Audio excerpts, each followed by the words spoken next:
So, I know I'm late, but I haven't seen any theory videos on this song, and I'm pretty sure it's official. So, yeah. Okay, let's go. First of all, I've listened to this song so many times. It's kind of an addiction, but I love it, and I wanted to analyze it because I'm allowed, and there's nothing saying I can't, so here I am.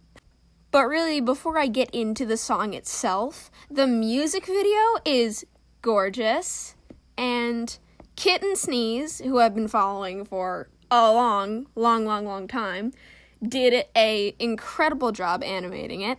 So shout out to them, because they're really awesome, and yeah.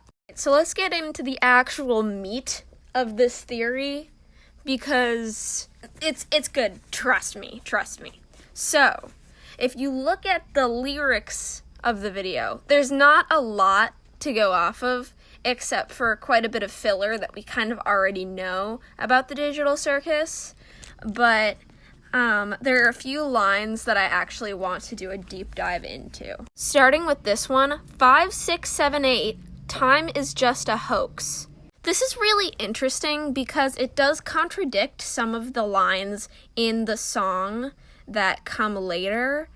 Pomni is talking about counting down days of being in the Digital Circus, but time isn't mentioned a lot in the Digital Circus. It is kind of mentioned a little bit that there are days and nights. There are bedrooms and such where the characters can sleep, assumedly. Maybe it's just a place to hang out, but it is assumed that there's a day and night cycle. Kane talks about it a little bit, but it kind of just seems to be like whenever he wants it to be day, it's day, and whenever it wants to be night, it's night. So it doesn't seem like there's like a set time system in the Digital Circus, but Pomni does seem to be counting down the days, which is interesting to me. This next one is where I kind of get into the meat of this theory. XDDC, the writing on the wall, the vowels and the consonants say, save us all. Now, when I first watched the music video, you'll see here that it says XDDC, the writing on the wall, the vowels and the consonants, they save us all. The lyrics in Spotify say something completely different. It says, the vowels and the consonants say, save us all, which those are two very different sentences. When you compare them, like, contextually, they are two completely different sentences. One of them, which is in the official music video, the vowels and the consonants, they save us all, implies that there could be some kind of puzzle that the Digital Circus inhabitants have to solve in order to get out of the Digital Circus and back to wherever they came from. Now, this could be something to do with code, which might be the best guess that any of us really have when it comes to actually finding the exit. Coding seems to be a pretty big underlying theme in the Digital Circus because of how many glitches that are prominent in the main storyline. So it might be that the Digital Circus participants have to decode some kind of message in order to figure out where the exit is, or they have to go into the code of the game in order to add an exit themselves, which is a really interesting idea, and I love that. It's super unique, and I have almost never seen that actually happen in media before. I've only really seen that happen one time in the Wreck-It Ralph movie, where this bug or glitch or whatever they call it, like game hopper, goes into another game and steals the code and changes it so he's the main character. A.E. King Candy. So seeing this trope play out could be really interesting to see in an indie animated TV show, because they might have a completely different approach to it than a big studio like Disney. This is only a theory, however, but I would be really interested to see how that could play out in future episodes. Now, this next one is something that Zubul says in the song, "When the circus lost its magic." Interesting that they mentioned that the circus ever had a magic or wonder to it, because none of the characters seem to actually enjoy being in the circus.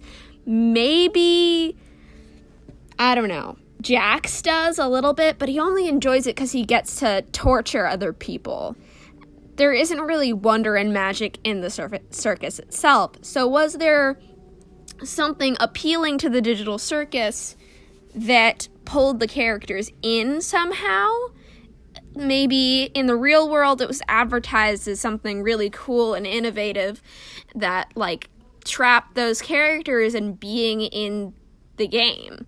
Because otherwise, if one person, like, went missing while playing that game, would anybody else really want to try and risk it? There had to be something magical or appealing, or I don't know, something about the digital circus that made them want to put on that headset in the first place. And we know that they're in there in, like, some kind of virtual reality setting, and they didn't get, like, magically pulled into a computer, because it's mentioned a few times in another official song that it's a headset, and we do see a computer with the headset next to it in the pilot itself. So, you know, it had to be advertised in some way to make the characters really, really want to escape their lives in the real world. It's also pretty interesting to note that they can remember that the digital circus isn't where, like, they were born or anything, and that's kind of the only thing they remember. They remember they came from somewhere else, but the digital circus is not where they're from, and they want to get out, which, you know, is kind of interesting because they can't really remember anything else about their real lives. And that's a whole other can of worms that I don't really want to get into in this video, so I won't. Now, this next lyric is one that's repeated quite a lot. It's your imagination. The exit is your fixation. Door after door, you'll find out it is just a digital hallucination. Now, this one line pretty much summarizes the premise of the whole song, which kind of is based off of this one interaction with all of the characters and Kane that Pomni had when she was being first introduced to the cast of the digital circus, where they're talking about how Pomni said she saw an exit door, and everyone's saying that she definitely didn't, and Jax is saying, like, oh, if there was an exit, we would have left already, and basically Kane says that it's probably her just adjusting to the digital circus, and her brain is hallucinating, and he calls it a digital hallucination, which probably means that he's had to repeat that line before, and he's made up a whole new phrase for it, which is, you know, not concerning at all, you know? But, it's really interesting because, you know, this conversation is actually referenced in another official song called Jax Toy, which is sung by Michael Kovacs, the official voice actor for Jax in the digital circus. This song doesn't have an official animated music video out yet. It's still in the works as of recording this video, but from the lyrics we can hear how Jax mentions talking to Pomni about, oh, you think that you're so special that you will be the one to find the exit, when we've been looking for the exit for so much longer than you, since before you got here. And just kind of being generally condescending to Pomni, because that's just his personality. Don't get me wrong, Jax is, like, my favorite character, but I am gonna kind of talk like he's a really horrible character. He's really well written, and I like him a lot, but I'm not defending his, like, behavior. Don't bully people, you know? But yeah. This last lyric is Pomni talking to herself, and it goes, "Is this an amalgamation of my own fixation?" Which she's basically being like, is everybody else right? Am I just going crazy?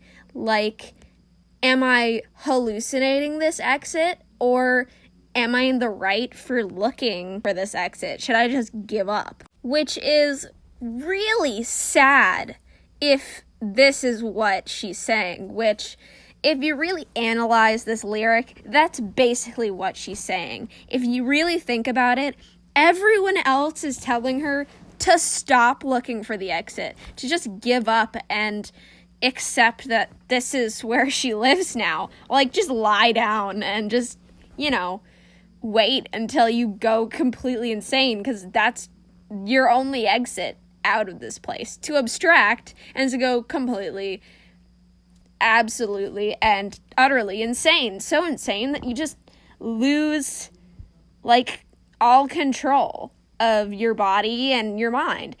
And that's just a really sad reality. And that's just a really dark thought. If you, like, really think about it, that's really dark. And I applaud this show for having such a dark theme, and its canon songs having such dark undertones to them, because this song is quite literally a inner struggle of a character. It's just illustrating the inner struggle of the main protagonist, which I love that. It adds the story in such a nice way. It helps us deep dive into what a character is thinking, and it also foreshadows a little bit to future parts of the show.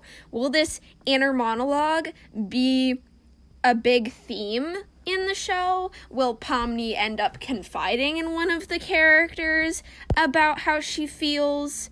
Will the characters ever stop telling her that she's crazy and she should just stop thinking about it? Or will some of them maybe try and validate her feelings? I think the only person that would really validate Pomni's feelings in this would be Ragatha, or maybe Gangle. Gangle and Ragatha are the most in-touch characters. Like, Gangle is aware of the situation that she's in, and she's just always being bullied by Jax, which is kind of her main character point. But I would really like to have a more deep delve in a later episode with Gangle and Pomni and Ragatha's relationship, because it seems like those three are the most, you know, realistic in the Digital Circus and the most in tune to, like, what the reality is. So, to summarize, there might be a puzzle that the Digital Circus inhabitants have to figure out before they can get out of the circus, or they have to install some sort of code in the Digital Circus to get out. They might have been enticed into the Digital Circus by some kind of advertisement or promise of a better sort of situation than they already have. I'm kind of furthering that last point I just made. They might have been in some kind of horrible situation or in just a bad sort of spot in their life, and they were magically suggested an ad, or they just happened to come across some kind of flyer or something that promised, like, an amazing escape from their reality. A metaphorical circus to run away to, if you will. Pomni's inner struggle and maybe her confiding in another character might be a bigger theme in later episodes of the show. And the larger dark theme of all of the other characters basically telling Pomni that she's crazy and she should stop looking for the exit will eventually cause either insanity or her to become so resolved that she actually ends up finding the exit, and then maybe she doesn't tell other people about the exit, and she figures out how to access the digital circus just on and off, and becomes some kind of protag villain of some kind. Or she's able to help everybody escape, and Kane, like, has some kind of meltdown or something. Who really knows about what the future looks like with that last part? Because that is a very overarching theory that doesn't have a lot to back it up, other than almost one single line in a official song that has its own music video. But yeah. But who really knows what'll happen with that? This video is getting way too long for me, and I'm guessing it's getting way too long for you as well. So this is all I have for you today. Let me know if you want a part 2, because I have a lot more theories. Let me know if you like this video, because I might make more in the future. So, yeah. Thank you. Bye-bye.